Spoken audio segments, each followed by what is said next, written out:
Takip-silim na.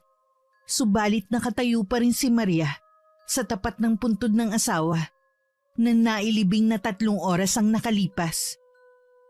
Nanatili siya sa ganung pwesto na hindi alintana ang bigat ng sanggol sa sinapupunang 8 buwan na. Humimas ang babae sa namimilog niyang tiyan habang nakatanaw sa lupang pinaglibingan ng yumaong asawa.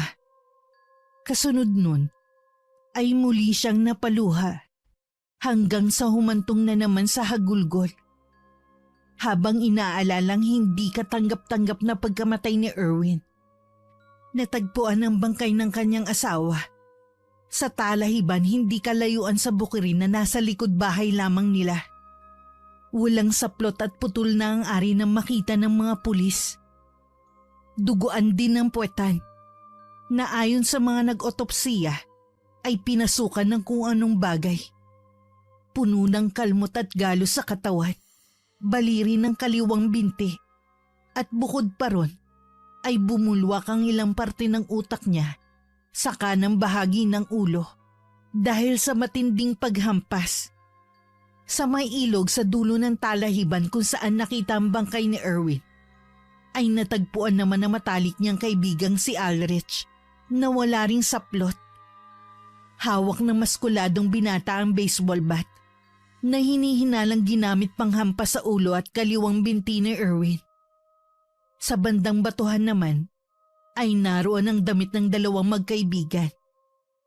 Sa kasamaang palad, katulad ni Erwin ay patay na rin si Ulrich dahil sa pagkalunod. Lumabas sa investigasyon ng mga pulis na ganap ang insidente sa kalaliman ng gabi. Kaya walang nakasaksi sa mga pangyayari. Totoo ba talaga yon, Erwin? Ha? Habang nakatingin siya sa puntod, ay binalik-tanaw pa niya ang usapan nila ni Officer Almazan na siyang nag-imbestiga sa nangyari sa kanyang asawa. Kilala ang nasabing pulis, hindi lang dahil sa husay nito sa paglutas ng kaso, kundi dahil sa bilugang itsura nito.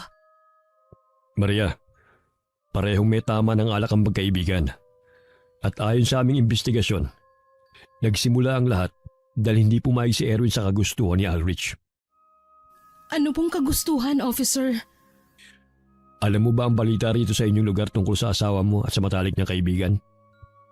Hindi po. Sa totoo lang nag-aalangan ako na sabihin sa ito. Nag-aalala kasi ako sa magiging reaksyon mo at baka makasama pa dyan sa sanggol na dinadala mo. Huwag po kayong mag-alala. Handa po akong marinig ang lahat. Kailangan mabigyan ng hustisya ang pagkamatay ng asawa ko. Marami nagsasabi na merong lihim na relasyon si Erwin at Ulrich. Ayon sa mga nakalap naming impormasyon madalas silang makita ng iilan na nagpupunta sa ilog tuwing gabi at gumagawa ng milagro. Alam mo na, nagsisiping. Po? Gabi bago mangyari ang krimen, ay pinilit ni Ulrich makipagtalik sa iyong asawa. Subalit tumanggi si Erwin. Yun ang dahilan ng kanyang kamatayan. Totoo po ba yung sinasabi niyo? Sa maniwala ka man o hindi, totoo ang lahat ng narinig mo, Maria. Nagsimula ang lahat nang hindi pumayag si Erwin na makipagtalik.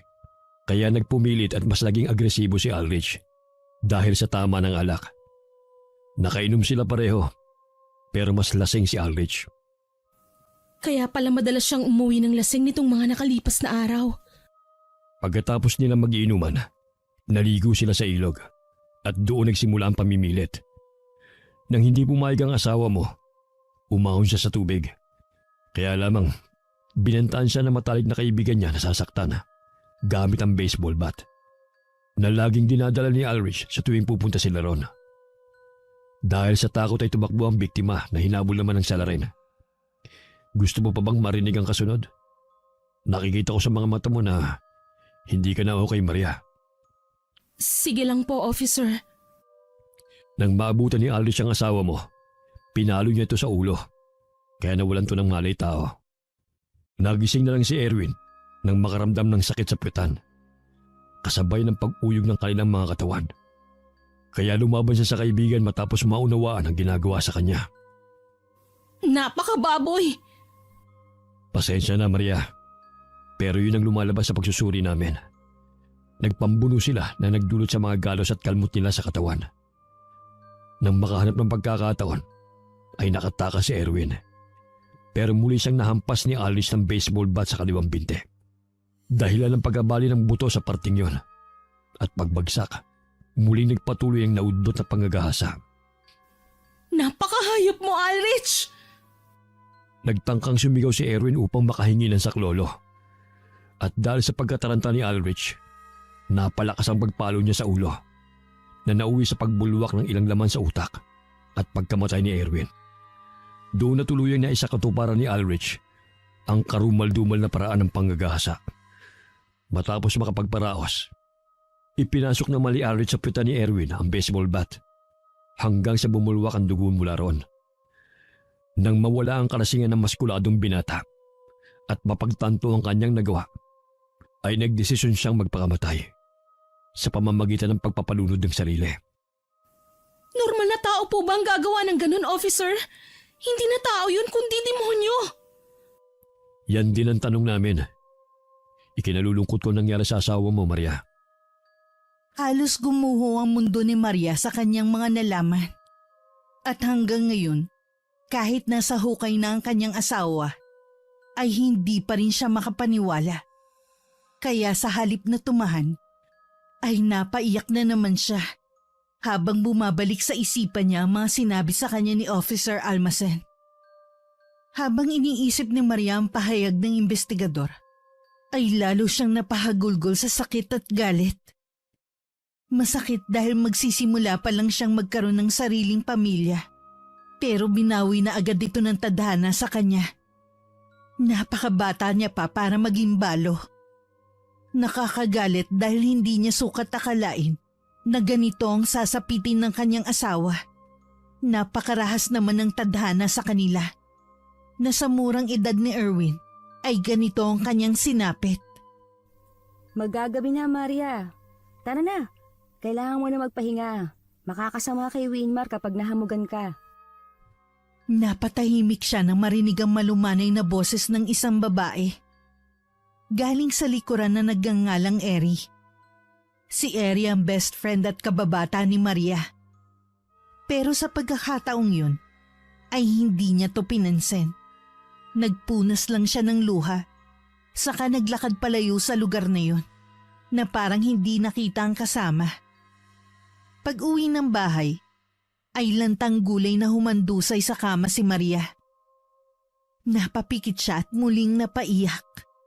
Dahil sumagi ulit sa isip niya ang sinapit ng asawang si Erwin. Maria, huwag kang magmukmuk dyan, please naman. Alam ko ang sakit na nararamdaman mo, kaya nga nandito ako para damayan ka. Higit pa tayo sa matalik na magkaibigan, hindi ba?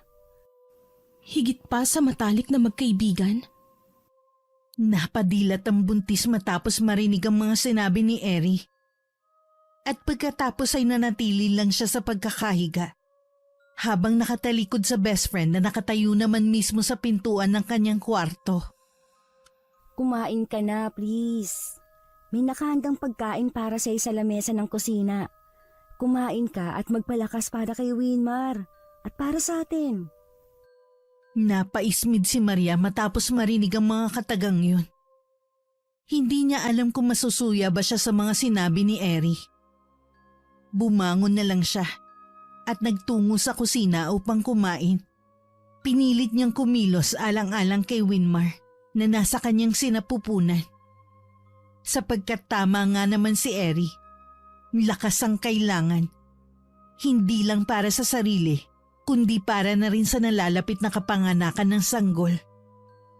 Umupo siya sa tapat ng parihabang lamesang antigo at saka kinuha ang platong may laman na pansit at 2 pirasong manok.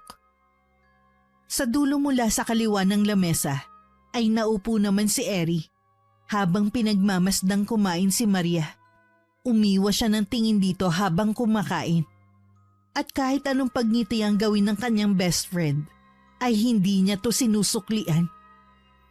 Wala ka nang magagawa sa nangyari kundi tanggapin na wala na si Erwin. Tumigil ka na. Napaluha na naman si Maria dahil sa mga salitang yun habang nagpapatuloy sa pagsubo ng pansit. Dahil doon, inabot ni Eri ang kaliwang kamay ng buntis na nakadantay sa lamesa. Saka hinawakan na mahigpit ang nakakuyom nitong kamao. Pangako ko sa'yo na hindi kita iiwan na katulad ng ginawa ni Erwin. Hindi naman kumibo si Maria. Nagpatuloy lang to sa pagkain habang umiiyak ng tahimik. Kaya bumitaw si Eri sa pagkakahawak sa kamay niya. At pagkatapos ay marahang lumapit sa kanya at bumulong. Namimiss ko nang marinig mula sa'yo mga salitang to. Mahal na mahal kita. Ngumiti ng tipid si Eri bago umakmang hahalik sa pisngi ni Maria.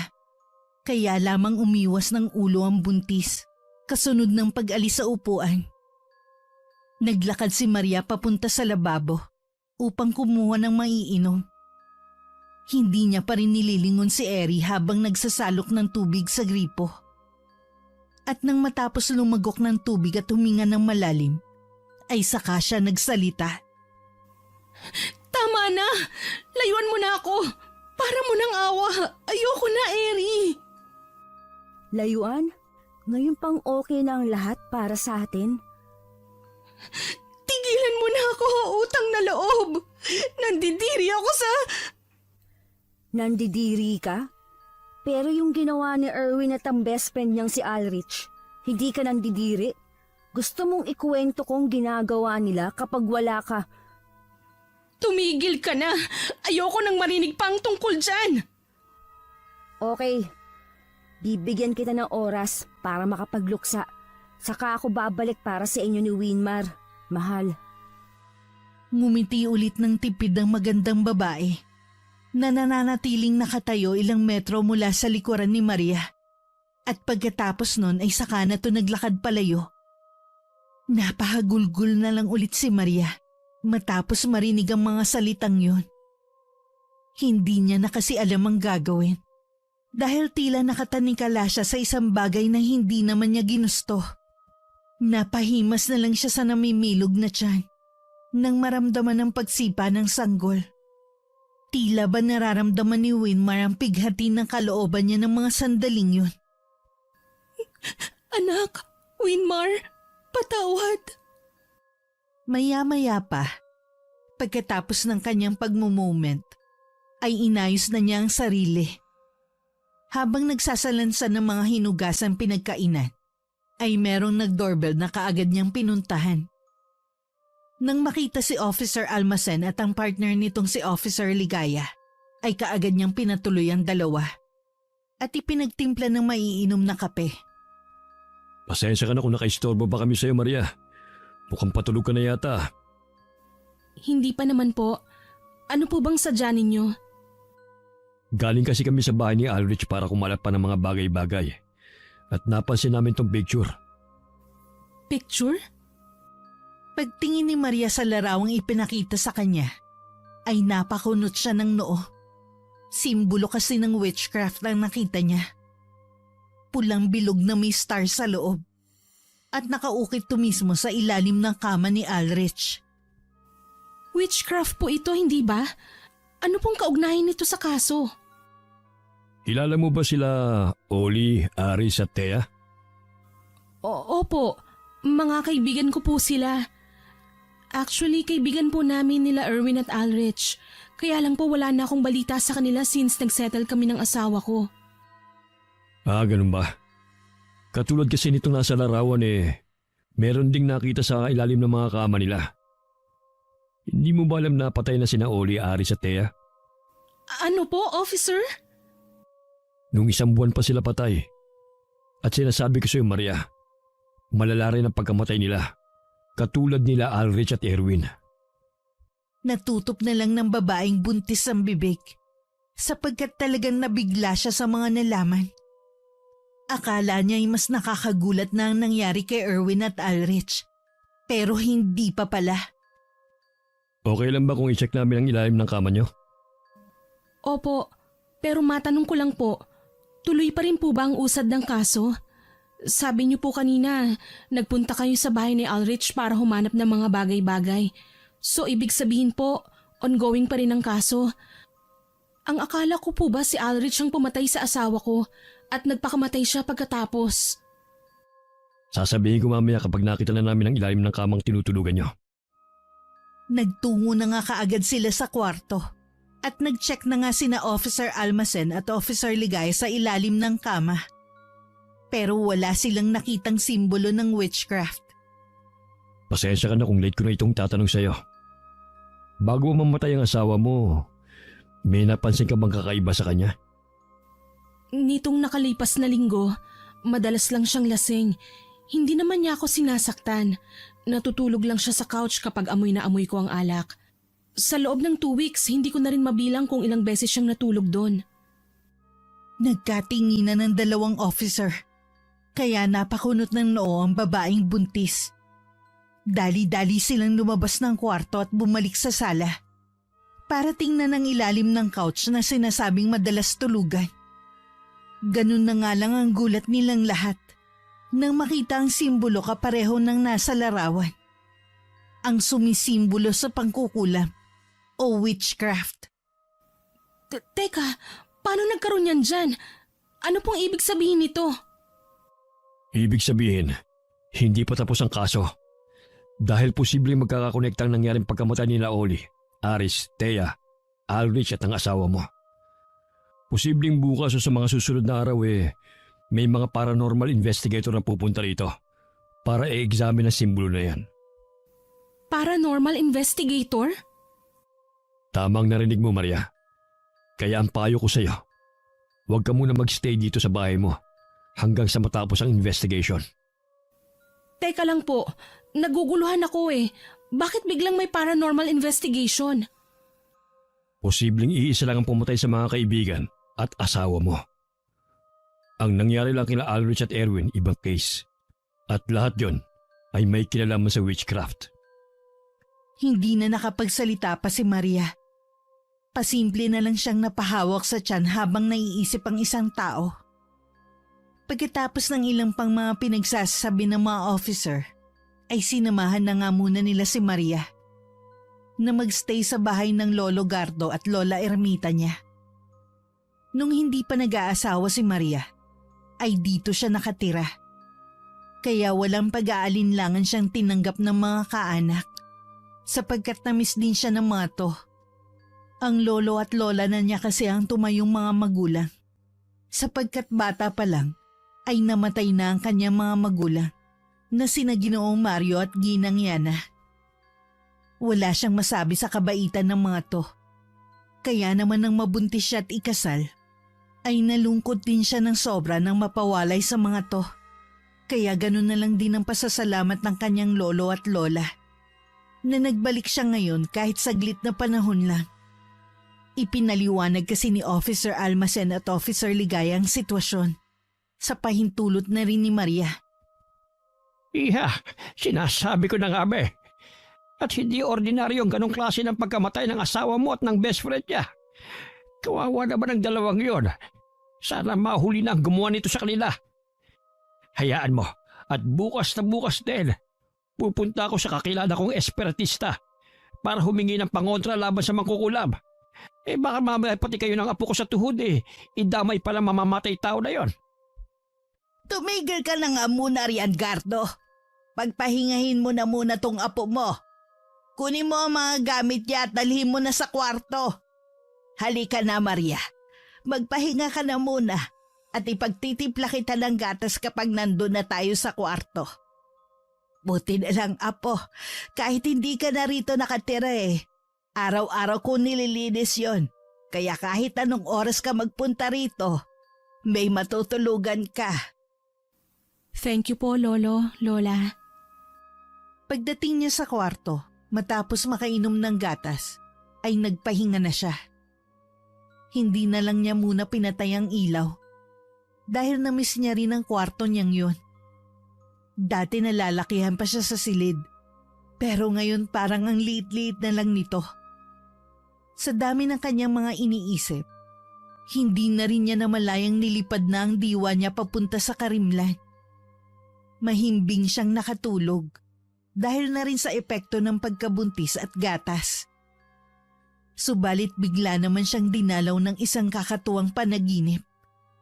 Panaginip kung saan ay may kinalaman sa kanyang nakaraan. Nagulat na lang siya nang makita ang sarili nung high school pa lang siya. Kasama niya sina Eri at Thea, ang mga tanging kaibigan niyang babae sa paaralan. Alam mo ba, Thea, fun fact, bukod sa mag-best friend at kababata ako si Maria, pati mga nanay namin mag-best friend at magkababata rin daw. Pero ang totoo niyan, more than magkababata at best friend pang turingan namin. Mahal namin ang isa't isa. Huy, ano ka ba? Nakakahiya kay Thea. Baka isipin niya para tayong lovers. Bakit? Hindi ba? Tama na, Eri. Thea, pasensya ka na ha. Pinsan mo pa naman si Erwin, yung boyfriend ko. Baka mamaya kung anong isipin mo at isumbong mo pa ako. Kayo na nung Erwin na yon? Parang ilang buwan pa lang kayo magkakilala ha. Importante pa ba kung gaano kami katagal magkakilala? Relasyon naman ang dapat pinatatagal, hindi ang pagliligawan. Kitang-kita sa mukha ni Eri ang matinding pagkainis sa kanyang nalaman. At mula sa malayo, habang pinagmamasdan ni Maria ang sarili nung high school life niya, doon niya mas na-realize na tila meron talagang kakaiba sa mga ikinikilos ni Eri. Nakita niyang tila nag-aalab ang mga mata ng magandang babae. At pagkatapos ay bigla na lang itong nangitim kaya napaatras siya. Mas lalo siyang nagulat nang lumingon sa gawin niya si Eri at biglang umiti ng makahulugan. Ngiting tila nagbabadya ng matinding panganib. Dahil doon tumalikod si Maria at tumakbo palayo sa lugar na yon. Hanggang sa napagtanto niya na hindi pala siya umaalis sa pwesto. Kaya unti-unti siyang kinabahan. Mabilis na gumapang ang kilabot mula sa kanyang talampakan, paakyat sa tuhod, at nagpaikot-ikot sa namimilog niyang tiyan hanggang umakyat sa kanyang dibdib. Dahil doon ay bumilis ang tibok ng kanyang puso na para bang may mga dagang nagkakarerahan dito. Nang umabot na ang tensyon sa kanyang batok, ay para bang namanhid ang kanyang buong katawan. Nagsimula siyang pagpawisan ng malamig na hindi niya maintindihan. Ilang saglit pa ay nakarinig na siya ng nakakasindak na halakak mula sa likuran. At nang lumingon siya ron, ay nakita niya si Eri. Puno ng pasa ang iba't ibang parte ng katawan. At ang mas malala ay ang nangingitim na pasa sa kaliwang mata. Punit-punit ang suot na damit. Putok ang uso at may dugong tumatagas sa pagitan ng mga binti niya. Hindi kita iiwan, Maria, mahal ko. Yan ang pangako natin sa isa't isa, hindi ba? Sa sobrang pagkagimbal ay napasigaw ng malakas si Maria hanggang sa mapabalikwas siya ng bangon sa kama. Sa sobrang pagkataranta ay kamuntikan pa siyang mahulog. Mabuti na lang talaga kaagad dumating ang kanyang lolo at lola. Nahalata rin sa hilat siya ng mga mukha ang matinding pag-aalala. Pagbukas ni Lola Ermita ng switch ay kaagad nilang nakita ang nakakatakot na mukha ng kanilang apo. Napa-sign of the cross tuloy ang matandang babae habang papalapit kay Maria. Mahabaging langit! Santissima! Ano nangyari, apo ko? Iha, hinga ng malalim. Nananaginip ka lamang ng masama. Nandito na kami ng lola mo. Salitan munang pinagmasdan ng babaeng buntis ang mag-asawa. Bago siya umiyak at yumakap sa mga to. Dahil sa nangyari ay sinamahan na siya ng dalawa sa kwarto. Hanggang sa makatulog ulit siya ng mahimbing. Kinaumagahan ay nagising si Maria. Dahil sa pagtama ng sinag ng araw sa kanyang mukha. Hinawi kasi talaga kanina pabukas ni Lola Ermita ang kurtina ng bintana para pumasok ang liwanag sa buong kwarto. Wala na ron ang kanyang lolo pati lola at ang kakatwa lang din ay tila hindi na niya naaalala ang masamang panaginip kagabi. Kaagad siyang bumangon para mag-ayos ng sarili. Dahil kahit nagluluksa pa, ay kailangan niyang ipagpatuloy ang pagharap sa hamon ng buhay. Para sa sarili at lalong higit para sa kanyang anak. Naabutan niya sa kusina si Lola Ermita na nagpapakulo ng mainit na tubig sa takore. Magandang umaga, Maria. At dyan sa apo ko sa tuhod. Pumarini ka na. May pansit kanton dito sa kapandesal. Ano palang gusto mo? Tsaa ba o gatas? Salamat po, Lola. Tsaan na lang po siguro. O sige, hintayin lang natin na kumulo ang tubig, ha? Sige lang po. Nasaan po pala si Lolo? Maaga siyang umalis.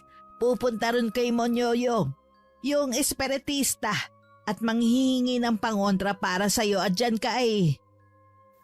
Winmar po. Winmar pala ang pangalan ng apo ko. Sigurado kung kasing pogi at kasing bait din niya ng tatay niya kapag lumaki. Pasimpleng na pangiwi na lang si Maria dahil sa sinabing yun ng kanyang lola. Hindi niya kasi sinabi sa dalawang matanda ang tungkol sa lihim na relasyon ng kanyang asawa at ng best friend nito. Kahit patay na si Erwin, mahal niya pa rin naman to at gusto niya pa rin protektahan ang totoong pagkatao nito. Habang hinihintay nilang kumulo ang pinaiinit na tubig, ay marami pa silang napag-usapan hanggang sa wala sa sariling napatingin si Maria sa bintanang nakaharap sa bukiring nasa likod bahay. Dahil sa tahimik at maaliwalas na taglay ng paligid sa labas, ay sumagi na naman sa isip niya ang namayapang asawa. Napabulong tuloy siya nang wala sa oras. Para kasing balik na sa dati at normal ang lahat na parang walang nangyari. Totoo nga ang sinabi mo noon, Erwin. Kapag namatay ang isang tao, tama lang na iyakan siya ng 1 linggo. Sapat na yun at pagkatapos ay babalik ng lahat sa dati na parang walang nangyari. Ano yun, apo? May sinasabi ka ba? Bakit ka bumubulong dyan? Naaalala ko lang po si Erwin. Lumapit lang ang matandang babae at niyakap ang kanyang apo. Naantala lang sila na mag-ingay na ang takore. Kaagad yun nilapitan ni Lola Ermita at saka nilagyan ng mainit na tubig ang 2 tasang may tsaa. Ang natira ay isinalin niya sa termos. Nang pumaitaas ang usok mula sa tasa, humalimuyak din ang mabangong amoy ng tsaa. Nilanghap yun ni Maria na parang tulad sa mga commercial. At pagkatapos ay saka siya sumunod sa kanyang lola na nasa hapagkainan. Habang nag-aalmusal, ay nagpatuloy ang kanilang pag-uusap. Alam niyo po ba, Lola, na palagi rin akong tinitimplahan ng tsaa o gatas ni Erwin, lalo na po nung nabuntis na ako. Kaya yung nagsama kami, pakiramdam ko po, hindi ako umalis sa bahay na to.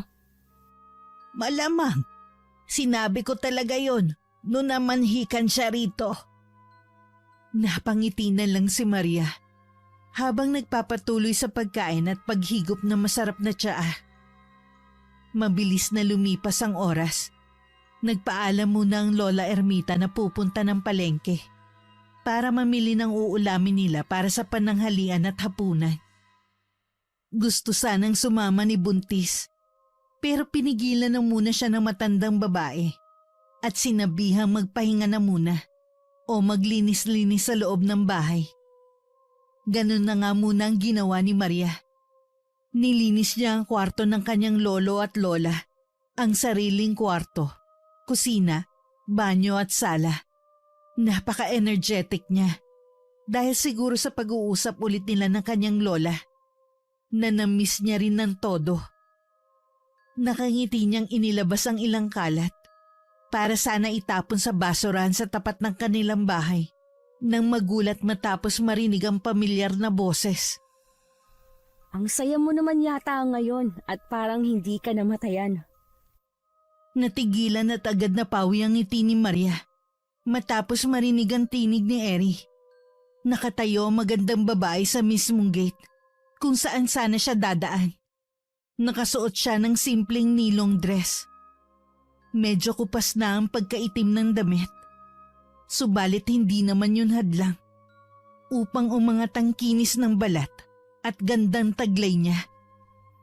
Pinakikinggan ko yung kwentuhan niyo ni Lola Ermita kanina pa. Di ba, pinagtitimpla rin naman kita ng gatas at tsaa. Sa katunayan, kaya mo nga nakahiligan yung mga yun dahil sa akin. Hindi mo ba ako papapasukin? Kung ayaw mo, magkukusa na nga lang ako. Ngumiti ng makahulugan ng mayuming babae na nagdala ng kilabot sa buong pagkatao ni Maria. Pagkatapos ay saka ito marahan na humakbang papasok sa loob ng bakuran. May halong takot na napaatras ang buntis, kaya nabitiwan niya ang hawak na trash bag. Huwag kang lalapit sa akin! Lubayan mo na ako, Eri! Hindi umimik ang magandang babae. Ngumiti lang to na tila nanlilibak, habang dahan-dahang lumalapit sa kanya. Dahil doon ay napaatras si Maria. Hanggang sa mapaupo siya. Mabuti na lang ay naikalang niya agad ang kamay. Kaya hindi masyadong malakas ang impact ng pagkakaupo niya sa sahig. Dahil doon ay mas lalong umiti si Eri. Hanggang sa bigla na lang tung humalakak na parang isang witch. Sa sobrang takot, pati ang sanggol ay nag-react na rin. Kaya biglang napahawak sa tiyan si Maria. Tama na, Eri! Tigilan mo na ako! Parang awa mo na! Hindi pa rin tumigil sa malademonyong paghalakak si Eri. Kaya napapikit at napatakip na lang ng tenga si Maria. Hanggang sa marinig na lang niya ang nag-aalalang boses ng kanyang lolo. Anak ng teteng, ano nangyayari sa'yo, iha? Bakit ka nakaupo dyan? Halika, tumayo ka. Kaagad siyang inalalayan ng kanyang lolo. At pagdating nila sa sala, pagkaupo pa lang, ay nakatanggap na siya ng sermon na may halong pag-aalala. Bakit ba kasi naisipan mo pang maglinis, iha? Kita mang buntis ka. Buti na lamang at hindi na paano yung apo ko sa tuhod. Naku, huwag ka na magkikilos ha. Sinabi ko naman dito kay Ermita na huwag kang iiwanan eh. Pasaway din talaga eh.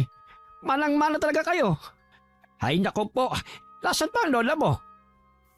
Nagpunta po ng palengke. Hindi balila. Ito, kunin mo. Calvin de Guerra ang tawag dito.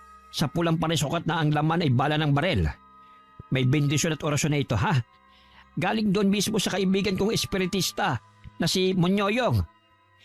Iimperdible mo yan malapit sa tiyan po. Para kahit aswang, hindi makalapit sa'yo. Ito namang habak. Balang tanso na kinorteng paklos. May bendisyon at orasyon din yan. Ikwintas mo naman. Panlaban niya sa bate, kulam, usog, palipad hangin, saka tegalpo. Yung mga umaalig-aligid sa'yo, siguradong lalayo na apo. Hindi ka nagagambalain.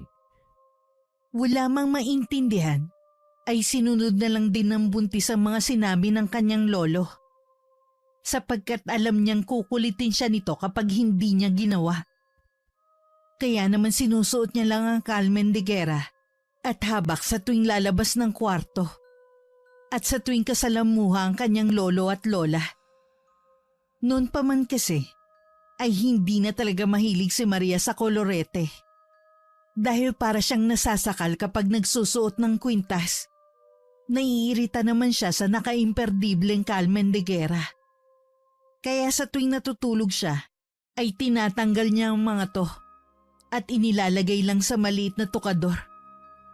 Dahil doon, sa ilang araw na pamamalagi niya sa bahay ng kanyang lolo at lola, gabi-gabi na siyang dinadalaw ng masamang panaginip. Nagsisimula palagi yun sa high school life niya na masaya. Dahil bukod kay Eri, ay nakilala rin niya sina Thea, Erwin, Alrich, Ollie at Aris. Kaya lang ay nauuwi ang lahat sa nakakasindak na kaganapan. Hanggang sa isang gabi, eksaktong Friday the 13th, kung saan sinasabing mas malalakas ang kapangyarihan ng mga kampo ng kadiliman, Nagising na lang si Maria na nasa hindi pamilyar na kwarto. Madilim ang nasabing silid, kaya hindi niya alam kung kanino yun. Habang nakahawak sa tiyan, ay bumangon siya sa kama. At hinanap ang switch ng ilaw at pinindot to. Yun nga lang hindi nag-on ang ilaw, kaya hinayaan na lang niya. At nang masanay na ang kanyang mata sa dilim, doon na niya nakita ang malaking picture frame ng matipunong si Aldrich na naka-underwear lang. Anong ginagawa ko sa kwarto ni Aldrich? Naglibot-libot pa siya hanggang sa makita pa ang maliliit na picture frame sa ibabaw ng tokador. Lahat yon ay larawan na magkasama sina Aldrich at Erwin, ang kanyang asawa. Halatang halata sa kuha ng mga larawan na hindi lang basta mag-best friend ang turingan nila. Lalo na at nakita ni Maria na merong larawan na sweet ang dalawa habang naghahalikan. Mapait man sa sikmura ay pikit mata na lang niyang tinanggap.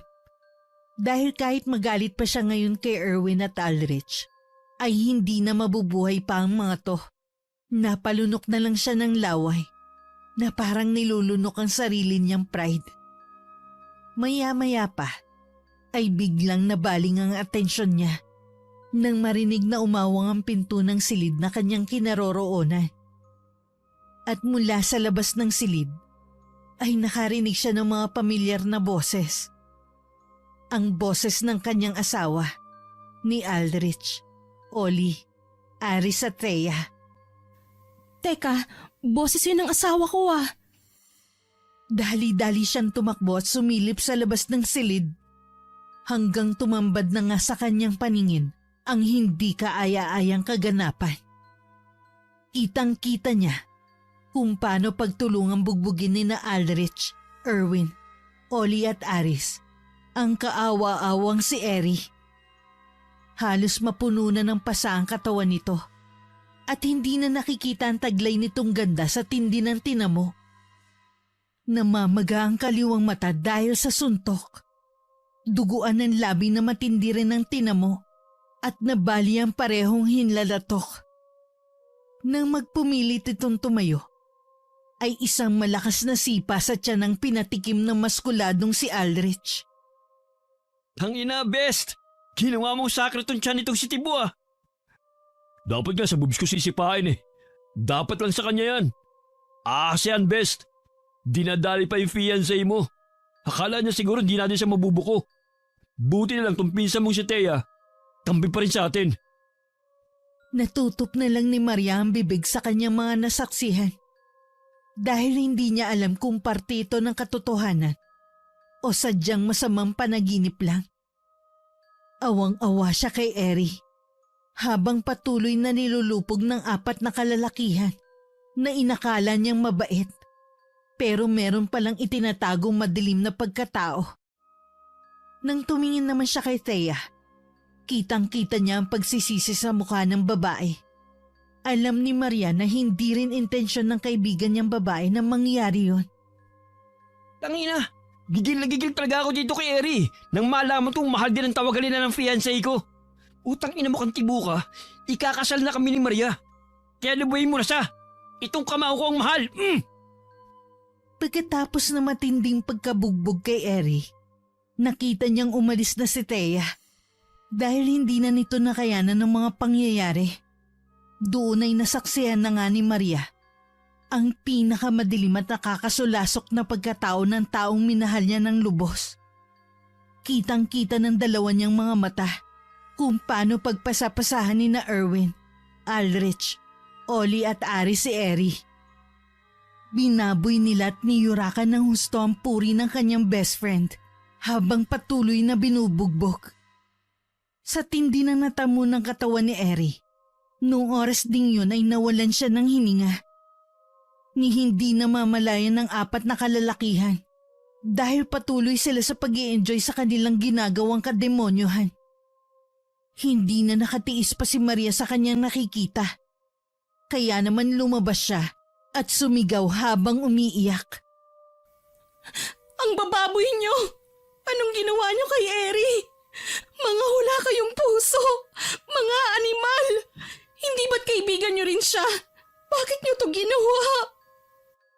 Natigilan na siya sa pagsasalita. Dahil pagtingin sa kanya ng mga kalalakihan, tila gulat na gulat at bigla na lang nagdilim ang kapaligiran. Nilamon siya na matinding katahimikan hanggang sa nagulat na lang siya nang may suminding 5 kandila sa kanyang harapan. Kasunod nun ay nabuo ang isang malaking bilog at sa gitna nito ay ang hugis bituin na nasa bawat kanto ay may nakasinding itim na kandila. Nagulat siya nang makita ang pamilyar na mga simbolong yun na siyang nakita ni na Officer Almacen at Officer Ligaya sa ilalim ng kama ng mga namatay niyang kaibigan at asawa. Mula sa harap ng nasabing simbolo ay may nakahihilakbot na usok ang unti-unting namumuo. At nang bumulusok ito papalapit sa kanya, ay bigla na lang kumislot ang sanggol sa kanyang sinapupunan. Dahil doon ay bigla siyang napadilat. At habang nakatingin sa kisame, ay unti-unting tumagas ang luha sa kanyang mga mata. Sa kanya lang kasi napagtanto na kaya pala palaging nagpapakita ang kaluluwa ni Eri sa kanya ay dahil sina Erwin, Ulrich, Oli at Aris mismo ang pumatay rito. Hinimas-himas rin niya ang sanggol sa sinapupunan at nagpasalamat dito.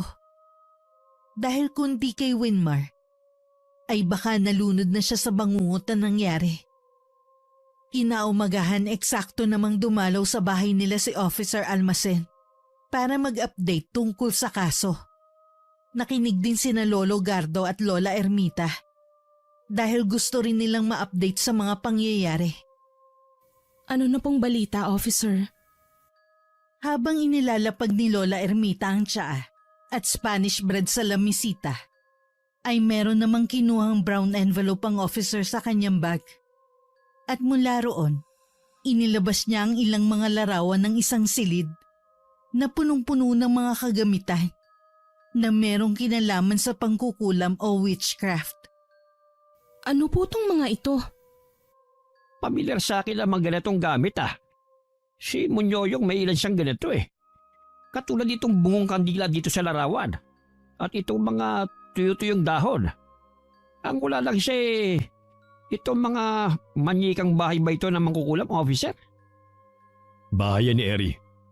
At nakakita rin kami dyan ng mga simbolo ng katulad sa mga nakita namin sa ilalim ng mga kama at couch ng mga namatay. Ano pong ibig niyo iparating, officer? Na si Eri ang may kagagawan sa pagkamatay ni Erwin? Kilala ng pamilya namin ng babaeng yon. Malapit siya sa amin at mabait. Sa ngayon, siya pa lang po ang tinuturong sala rin sa investigasyon namin. Pero ginagawa namin ang lahat para matapos na kagad ang kaso at mabigyan ng hustisya ang pagkamatay ng mga kaibigan at asawa mo.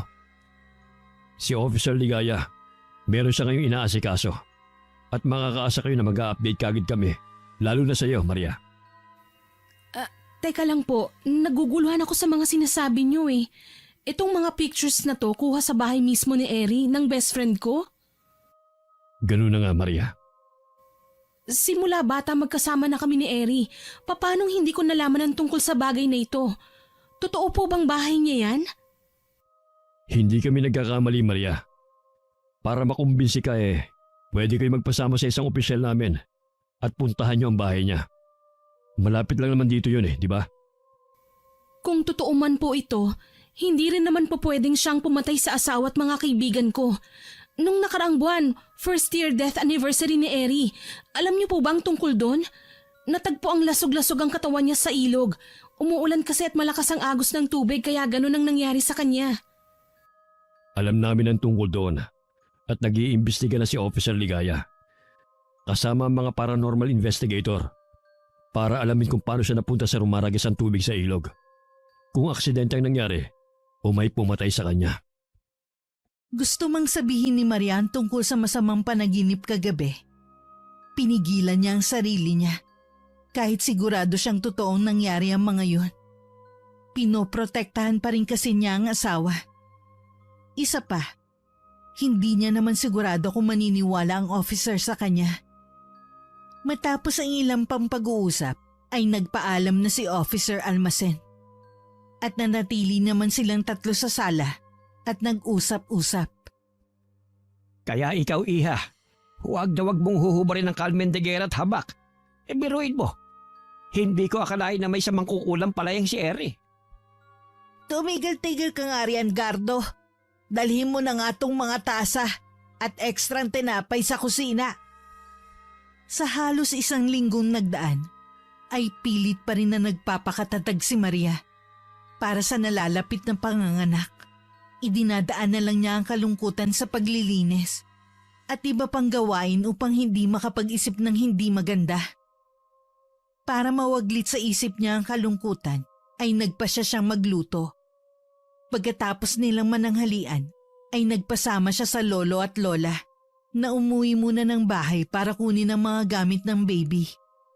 Sinamahan naman sila ni Officer Almacen para makasiguro na aalis din sila agad. Makalipas ang mahigit kalahating oras, ay narating na nila ang bahay at kaagad na pumasok si Maria na sinundan ng kanyang lolo Gardo, lola Ermita at Officer Almacen. Nang makita nila sa sala ang simbolo ng witchcraft, ay napasign of the cross kaagad ng matandang babae. Habang ang dalawang lalaki ay seryoso lang na nakatingin sa nasabing simbolo. Apo, suot mo ba ang mga pangontra? Opo. Kung ganon, bilisan na natin kunin ang mga gamit ng apo ko sa tuhod para makaalis na tayo rito. Hindi ko talaga gusto ang aura at dating nitong bahay. Noon ko pa naman sinabi sa'yo, hindi ba? Parang puwet ng manok ang bibig mo, Gardo. Dalian na natin. Napailing na lang si Officer Almacen na naiwan sa sala habang ang tatlong mag-anak ay nagtungo na sa kwarto. Maya-maya pa, habang inaayos sa maleta ang mga gamit ni Winmar na inipon nilang mag-asawa, ay hindi sinasadyang mahagip ng paningin niya ang litratong nakadikit sa may dingding. May kalumaan na ang balangkas ng larawan at halatang matagal nang naroon. Inayos niya to dahil nakatabingin na ng konti. Pagkahawak ay doon niya muling nasilayan kung sino ang mga nasa larawan. Siya kasama ang 6 na katao, 4 sa likuran at 3 sa unahan kabilang siya. Napapagitnaan siya ni na Erwin na nasa kanan at Eri sa kaliwa. Sa likuran sa pinakadulong kaliwa ay isang may katangkarang lalaki na singkit ang mata at saktong hubog ang pangangatawan. Nakangiti ito sa larawan na halata ang kasiyahan. Ito ang kaibigan niyang si Ollie na katabi lang ni Aldrich, na nakadantay naman ng isang kamay kay Erwin na nasa harapan.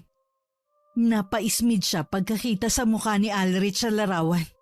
Hindi pa rin kasi niya lubos maisip na magiging kalaguyo to ng kanyang asawa. Ipinaling na lang niya ang atensyon kay Thea, nakatabi nitong maskuladong lalaki. Sa kanya sinipat ang katabi naman ni Thea, ang morenong si Aris, na siyang may pinakamaamong mukha sa lahat ng lalaki sa picture. Nang mabaling ang paningin sa kanyang sarili sa larawan, ay muli niyang napansin na mahigpit pala ang pagkakahawak ng mga kamay nila ni Eri habang nakahalik ito sa pisngi niya. Si Erwin naman ay nakahalik din sa kanang pisngi habang yakap-yakap siya. Hindi niya alam kung ikakatuwa niya bang makita ulit ang masayang kuha ng larawang yun. Lalo na ngayong nalaman niya ang madilim na budhi ng kanyang mga kaibigan. Matapos maalala ang karumal-dumal at totoong sinapit ni Eri, napansin na lang niya ang sarili na pumapatak ng mga luha habang nakatingin pa rin sa larawan. Apo, bakit ka umiiyak? Ayos ka lang ba?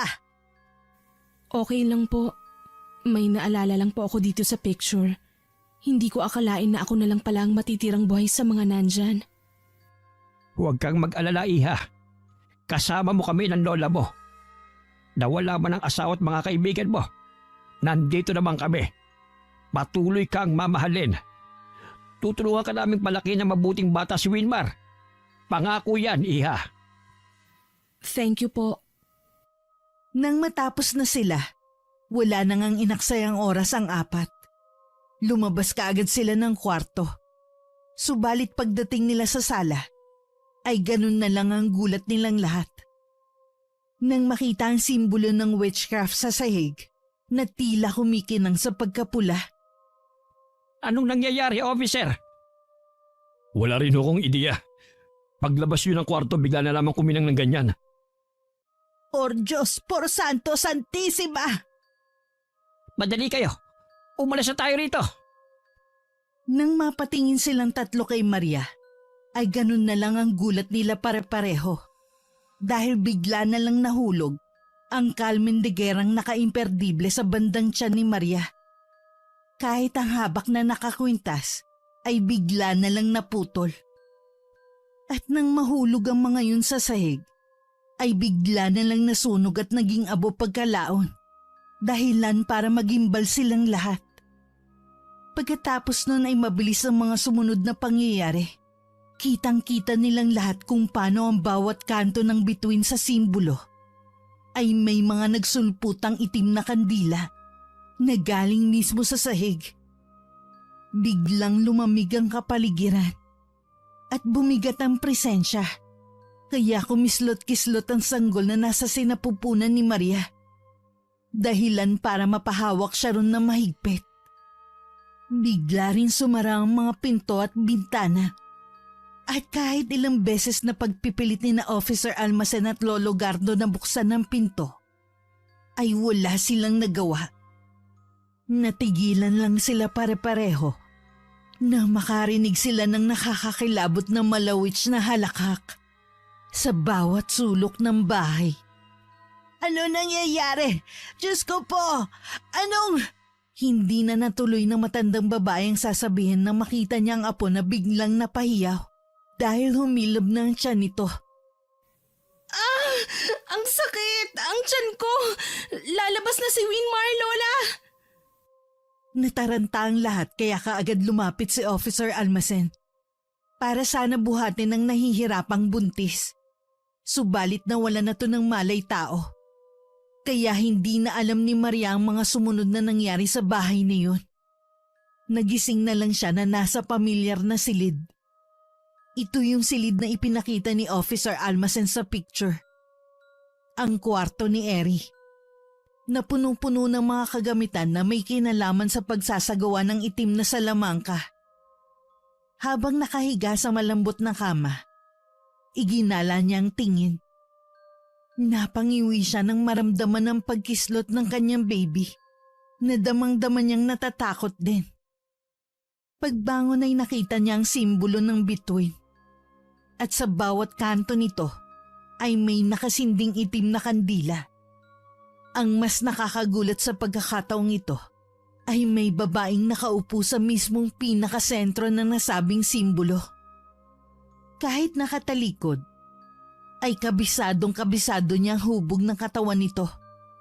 Pati ang buhok. Kaya namilog ang mga mata. Matapos mapagtanto na ito ang matalik niyang kaibigan. Eri? Ikaw ba yan?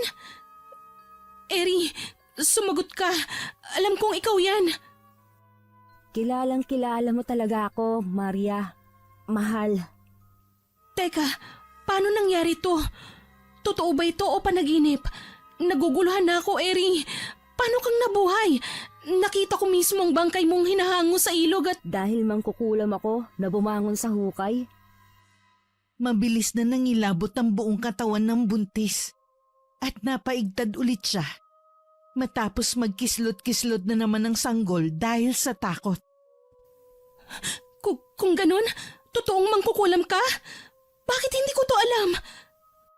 dahil kahit kailan, hindi ka naman naging interesado, Maria.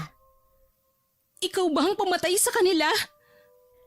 Kay Oli, Aris, Aldrich at sa asawa mo? Oo, ako nga ang pumatay sa kanila. Gusto mong malaman kung paano ko ginawa? Una, pinunit ko ang maamong mukha ni Aris. Hindi na babagi sa katulad niya ang ganong klase ng pagmumuka. Pangalawa, si Oli at Thea, hindi sila bagay. Kaya hanggang kamatayan pinaghiwalay ko sila ng landas. At ikatlo, ang hayop na Ulrich na yon at ang asawa mo. Galit na galit sila sa relasyong meron tayo. Pero mas nakakadiri ang mga pinagkagagawa nila. Kaya hanggang sa kamatayan nila, hinayaan ko silang magtuos. Bakit pati si Thea dinamay mo? Wala siyang kasalanan. Siya ang dahilan kung ba't nangyari sa akin to. Traidor siya. Kung hindi siya nagsumbong, hindi ito mangyayari kaya dapat lang yun sa kanya, sa kanilang lahat. Nakita mo ba ang ginawa nila sa akin? Binugbog nila ako ng husto hanggang sa mandupaypay ako at mawalan ng lakas. Pero hindi pa natapos doon ang lahat. Binaboy nilang 4 ang pagkatao ko. Ilang beses nila akong pinagparausan kahit nag-aagaw buhay na ako. Hindi pa rin sila tumitigil. At pagkatapos, pinaanod nila ako sa rumaragasang ilog ng gabing yon na parang isang bangkang papel na kaagad nagkalasog-lasog. Kaya bago ako tuluyang mawalan ng hininga, ay humiling ako ng pangalawang buhay. At pinakinggan ako. Ibinenta ko ang kaluluwa ko sa demonyo para makabalik at makapaghigante. Pero matagal bago ko nagawa yon dahil wala na akong pisikal na katawan. Nandoon na sa ilalim ng sementeryo. Humalo na sa lupa at inuuod. Sasabihin mo ba sa akin ngayon na dapat akong maawa? Hindi ko alam ang mga nangyari, Eri. Kung nandun ako, hindi yun mangyayari. Pero wala ka. Hindi mo tinupad ang pangako mo sa akin, Maria. Pero kahit ganun, ako naman, handa ko pa rin namang tuparin ang sinumpaan ko sa'yo. Nagpakawala ng nakakakilabot na halakhak si Eri. Kaya lalong kinumutan ng takot si Maria. Pati ang sanggol sa sinapupunan nito. Hindi pa rin natapos ang mga nakakagimbal na kaganapan. Dahil nagsimula ng magwika ng orasyon si Eri. Pagkarinig nun ni Maria, ay napaatras siya. Hanggang sa makorner ang sarili sa dulo ng kama. Napayakap siya sa tiyan. Dahil ramdam na ramdam niyang matinding takot ng kanyang sanggol. Para siyang namamanhid sa matinding pagkasindak. At para na siyang papanawan ng ulirat. Tinatagan niya lang ang loob para sa kanyang anak. Kaya umiyak na lang siya ng tahimik. Habang yakap-yakap ang namimilog niyang tiyan. Pumikit na lang ang buntis. Habang pinipilit ang sariling labanan ng tensyon at takot na lumalamon sa buo niyang pagkatao. Sorry, anak. Sorry talaga, anak. Dumilat ka, Maria, at pagmasdan mong maigi ang mukha ko. Ang mukha ng binaboy ng asawa mo. Ang mukhang iniwan mo at pinagkaitan ng pangako. Dahil tila wala na rin sa sarili, kaya napadilat nga ang buntis. At mas lalo siyang nasindak nang makita ang nakakakilabot na itsura ni Eri. Ang mukha nito ay naaagnas na. Wala nang isang mata at nakalaylay na ang parehong tenga at panga. Gutay-gutay ang damit. Kaya kitang-kita ang mga pasang naaagnas na rin. Ang bali niyang mga hilalato ay halos maputol na at may dugong tumataga sa pagitan ng mga binti niya. Tingnan mo ang mukhang to at tandaan mabuti dahil ito na ang huling beses na makikita mo ako. Napahiyaw na lang si Maria sa sobrang pagkasindak at dahil sa sobrang nerbiyos ay hindi na talaga niya nakayanan pa ang mga nangyari. Umikot na lang ang kanyang paningin at nawala na naman siya ng malay tao. Namalayan na lang niya na nakasakay na siya sa stretcher ng ospital at hinahatak na papunta kung saan. Nang mahapyawan ng mga mata niya ang Lola Ermita, tila ba nakalimutan na niya ang nakapanindig balahibong engkwentro nila ni Eri. Kaagad niyang hinawakan na mahigpit sa kamay ang matandang babae na nagulat din matapos siyang makita na nagising na. Apo, salamat sa Diyos at nagkamalay ka na. Ano pong nangyari? Saka mo naisipin yan. Dadalhin ka na sa loob para mailabas mo na ang bata. Saka na ikukwento ng lolo mo kapag okay ka na. Yun na ang huling usapan nila. Dahil hindi na pinapasok si Lola Ermita. Nakita na lang niya ang lola na nag-sign of the cross bago magsara ang pinto. Nang nasa delivery room na, ay bigla siyang nakaramdam na matinding antok. Ipipikit na sana niya ang mga mata. Pero sinabihan siya ng nurse na huwag matulog.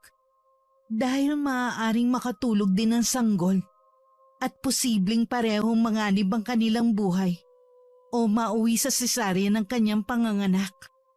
Kaya naman pinipilit na nilalabanan ni Maria ang antok hanggang sa mapansin niyang isang magandang babae na pamilyar sa kanya ang mukha.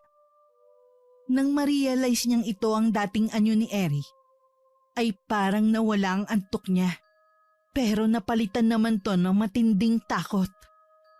Umalis pa naman sandali ang magpapaanak dahil meron lang tong kukunin. Kaya mag-isa lang siya ron at walang kahit sinong kasama. Pagkangiti nito sa kanya, ay mabilis nang gumapang ang takot sa buo niyang kalamnan. Kaya kahit nahihirapan, ay nagpumilit siyang sumigaw. Dok! Nurse! Tulong po!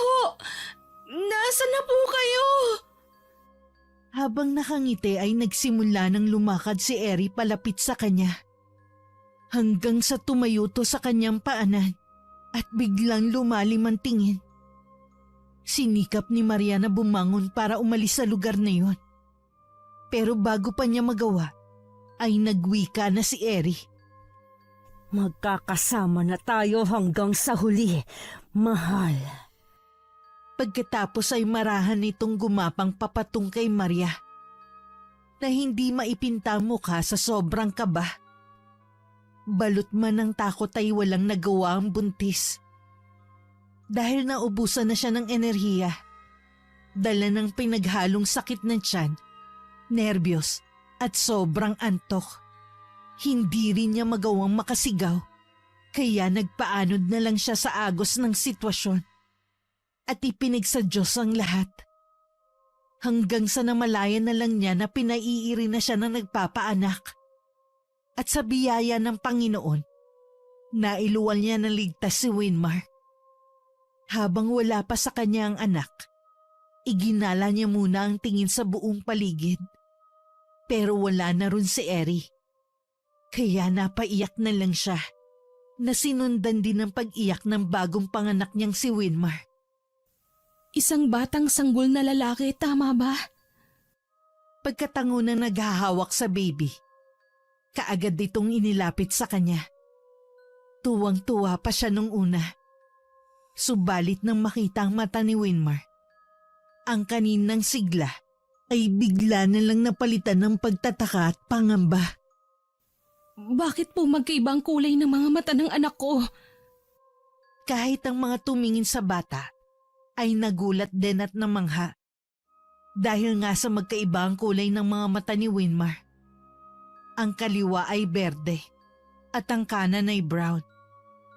Wala sa sariling sumagi sa isip niya si Eri. Pati ang mga sinasabi nito sa kanya ng paulit-ulit.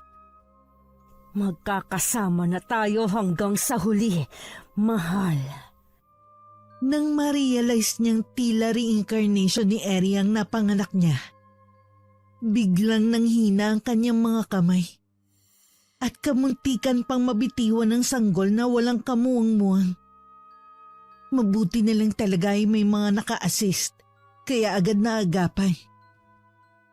Hindi to pwedeng mangyari! Dahil sa pinaghalo-halong nerbiyos, takot at stress, nag-hysterical na nga si Maria sa delivery room.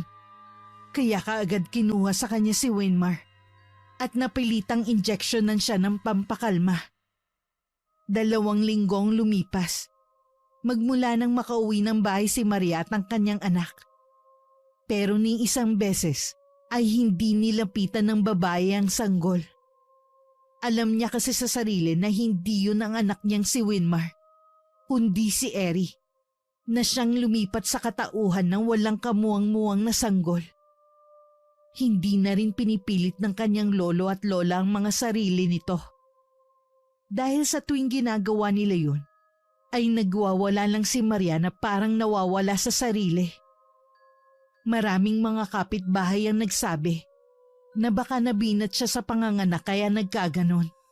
Pero alam ni Maria sa sarili kung ano ang totoo. Na ang mangkukulam na si Eri ay bumangon mula sa hukay at ngayon ay nasa katauhan ng sanggol. Ang problema lang ay hindi niya tumasabi sa hindi ring malamang dahilan.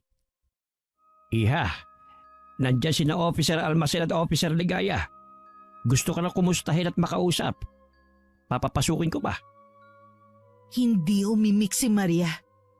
Tumingin siya sa bintana na parang nakatingin sa kawalan. Kaya napabuntong hininga na lang ang kanyang lolo na halatang halata din sa itsura ng mukha ang matinding pag-aalala. Sige Iha, sasabihin ko na lamang na bumalik dahil masama ang pakiramdam mo. Siya nga pala, si Winmar nandun lang sa kwarto namin. Kung gusto mo siyang dalawin at silipin, nandun naman ang lola mo.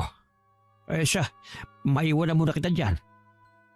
Paalis na sana ang matandang lalaki nang biglang lumingon ng kanyang apo at magsalita. Lo, pakisabi po kina officers na mag-aayos lang ako saglit at lalabas na ako. Sige Iha. Pag-alis ng kanyang lolo, ay agad siyang nag-ayos.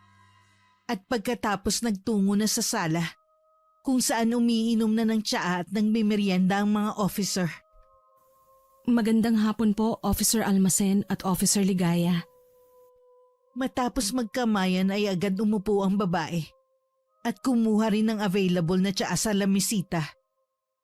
Matapos ang kanilang kumustahan, ay naging seryoso na ulit ang usapan.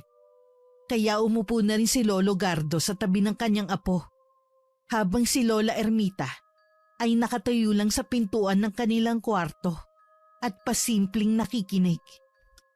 Habang nasa ospital ka, bumalik ang paranormal investigator sa bahay ni Eri. Pero nakakagulat, sapagkat ang mga napicture ng team namin noon, wala na. Malinis na ulit ang kwarto. Ano pong kinalaman ko ron? Wala naman akong sinasabi may kinalaman ka ron eh. Ikinukwento ko lang dahil talagang nakakagulat. At imposibleng mangyari yun. Na walang taong makakapansin. Ganun po ba? So ano na pong mangyayari sa kaso? Yan ang dahilan kung bakit kami naparito. Karamihan kasi sa pamilya ng mga biktima, katulad ni na Oli, Aris at Thea, ay pinapatigil na ang kaso. At dahil wala namang ibang pamilya si Aldrich, kaya out of the question na siya. Ang sagot mo na lamang ang hinihintay namin. Pero kung kami lang ni Officer Ligaya ang pahihintulutan mo, itutuloy namin kasama ng paranormal investigator ang kaso. Hindi na po siguro kailangan, Officer. Nagulat ang mga nakarinig sa sinabi ni Maria na tumayo na agad bago muling magsalita. Maraming salamat po sa pagpunta at sa pag-inform. Tama na rin po siguro ito dahil halos isang buwan na rin po namang nakalibing ang asawa ko. Maiwan ko na po kayo. Ano bang nangyari sa'yo nung gabi nandun tayo sa bahay nyo para kumuha ng mga gamit ng baby? Nasabi yun ng officer dahil nang mawala ng malay tao si Maria, ay narinig nila ang mga sinabi nito na parang merong kinakausap na tao. Hindi na umimik si Maria na nagtungo na ulit sa kwarto at nagpahinga. Kinagabihan, 10:00 ng gabi ay nagising siya kung saan tulog na ang tao sa bahay. Nagtungo siya sa kusina at kumain hanggang sa meron siyang naisip na hindi maganda. Kinuha niya ang kutsilyo at nagtungo sa silid ng kanyang lolo at lola kung saan nandun din ang crib ni Winmar na tulog din.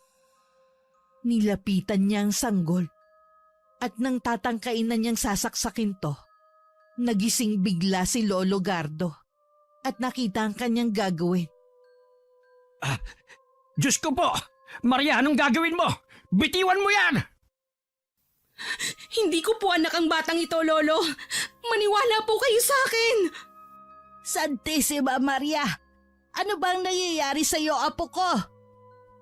Mabuti na lang ay naagapan nila si Maria at hindi natuloy ang plano nitong pagsaksak sa walang kamuwang-muwang na sanggol.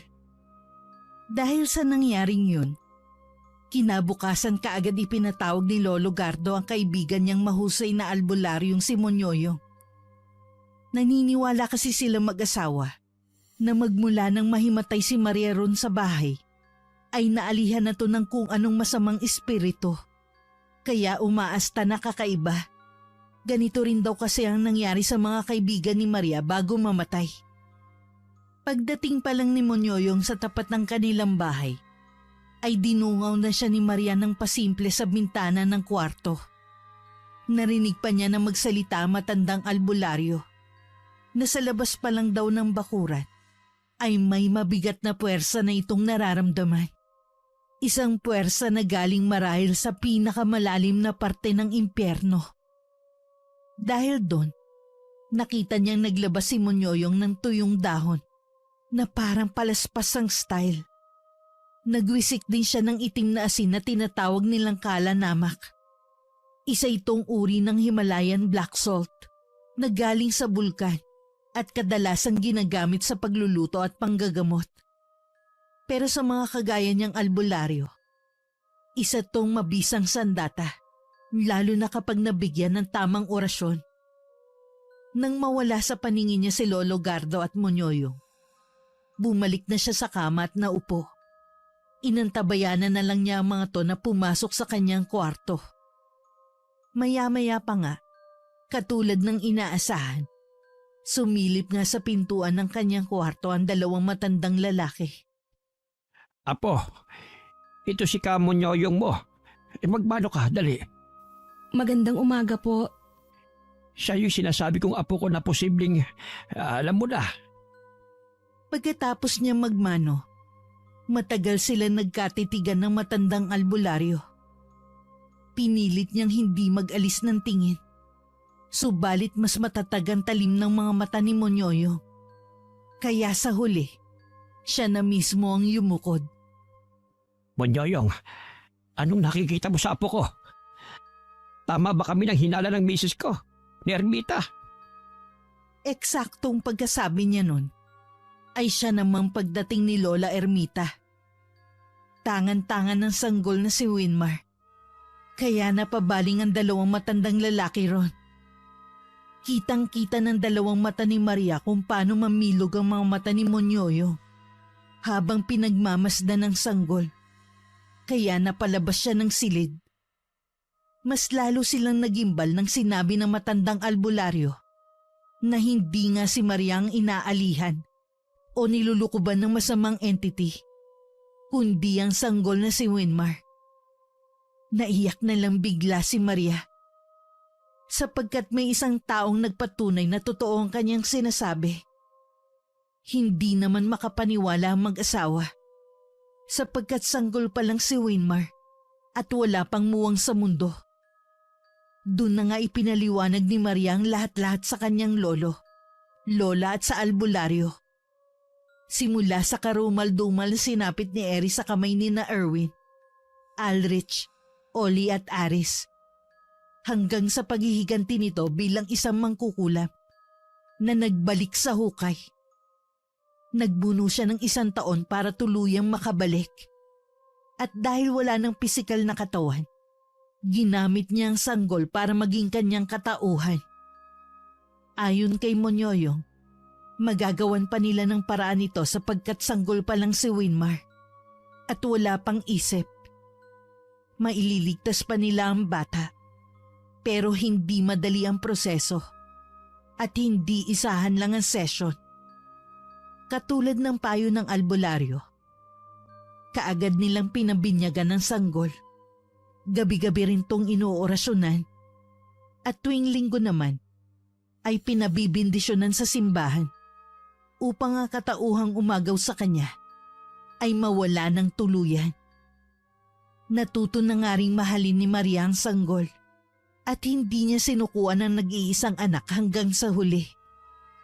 Sa biyaya ng Diyos na magkaisip na si Winmar, ay naging normal na rin ang kulay ng mga mata nito.